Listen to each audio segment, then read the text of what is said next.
Bonsoir les amis, j'espère que vous allez bien en ce 29 septembre 2025, lendemain des résultats des votes sur l'identité numérique.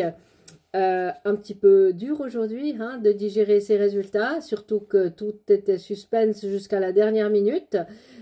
Beaucoup de suspense et beaucoup d'interrogations autour de ces résultats parce que vous avez suivi certainement comme moi, il y avait quand même des choses étranges. Et je suis très heureuse de recevoir et de lire sur Telegram, que j'ai imprimé pour pouvoir vous lire, la lettre du MFR, du Mouvement Fédératif Roman, qui écrit un courrier avec Helvetica Ticino à la Chancellerie fédérale, un courrier recommandé aujourd'hui à ce propos, et je vous la lis. Objet, demande de recomptage des votes, votation fédérale du 28 septembre 2025, loi sur l'identité électronique. Madame, Monsieur, le mouvement fédératif roman sollicite le recomptage exhaustif des bulletins relatifs à la votation fédérale du 28 septembre 2025 sur l'EID sur les fondements suivants. De fortes disparités statistiques sont constatées entre plusieurs communes riveraines, alors que ces dernières sont habituellement proches dans leur tendance électorale et leur profil démographique. Ce phénomène interpelle quant à la cohérence et l'homogénéité du traitement des suffrages. Le résultat de l'autre objet fédéral sur le même bulletin a été communiqué à 12h30, tandis que le dépouillement de l'objet EID n'a abouti qu'à 15h40, soit près de 3 heures plus tard.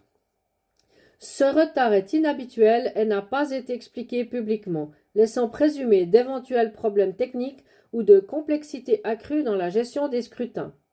À la lumière d'un résultat extrêmement serré et des éléments ci-dessus, nous considérons qu'un recomptage manuel et supervisé s'impose.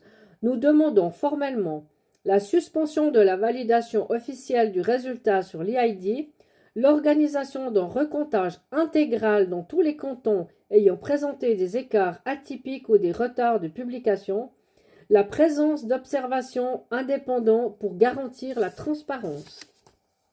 Cette demande est fondée sur l'article 77 et suivant de la loi fédérale sur les droits politiques. Nous restons à disposition pour toute précision complémentaire. Cordialement, le mouvement fédératif roman. Et il y a aussi la signature de la présidente de Helvetica Ticino. Alors, je remercie 1000 fois le mouvement fédératif roman pour ce courrier. Je vous invite à le lire, à le partager, à l'imprimer, quitte à le signer aussi et à l'envoyer aussi à la chancellerie pour soutenir ce courrier. Vous pouvez partager cette vidéo. Et puis, je vous invite aussi à rejoindre le mouvement fédératif roman. C'est une belle occasion de les rejoindre, de devenir membre pour soutenir ces mouvements citoyens qui se battent pour nous, pour vous, pour notre peuple, pour nos enfants, nos petits-enfants, qui défendent la Constitution, nos libertés et la souveraineté. Je vous remercie, partagez au maximum et j'espère pouvoir vous donner de bonnes nouvelles. Nous ne devons pas nous laisser faire, nous devons dire maintenant stop, ça suffit. Allez, merci pour vos partages et je vous souhaite une belle soirée. Ciao.